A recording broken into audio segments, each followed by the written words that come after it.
ସୀମାରେ ଏକ ପାହାଡ଼ ଥିଲା। ଅମାବାସ୍ୟା ରାତି। ଆକାଶରେ ମେଘ ଢାକିଥିଲା। ହାଲୁକା ପବନ ବହୁଥିଲା। ଲୋକେ କହୁଥିଲେ ସେଠାରେ ରାତିରେ ଆତ୍ମା ଘୁରି ବୁଲେ।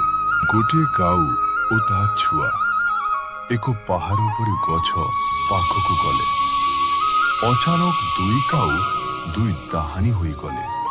ଡାହାଣୀ ତା ଛୁଆକୁ ଗଛ ପାଖରେ ଛାଡ଼ି ଉଡ଼ିଗଲା। ଡାହାଣୀର ଛୁଆ କାନ୍ଦୁଥାଏ। ଡାହାଣୀ ଗାଁ ଆଡ଼କୁ ଉଡ଼ି ଉଡ଼ି ଯାଏ।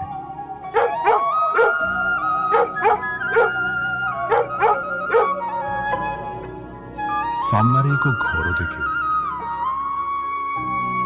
ଆଉ ଘର ଭିତରକୁ ଯାଏ।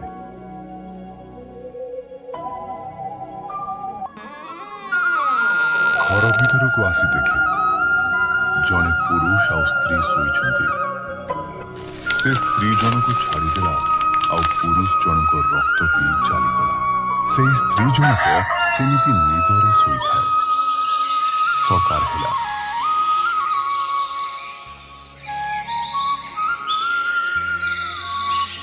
ସ୍ତ୍ରୀ ଜଣକ ତା ସ୍ୱାମୀକୁ ନିଦରୁ ଉଠାଏ। ଶୁଣୁଛ, ବହୁତ ବିଳମ୍ବ ହୋଇଗଲାନି।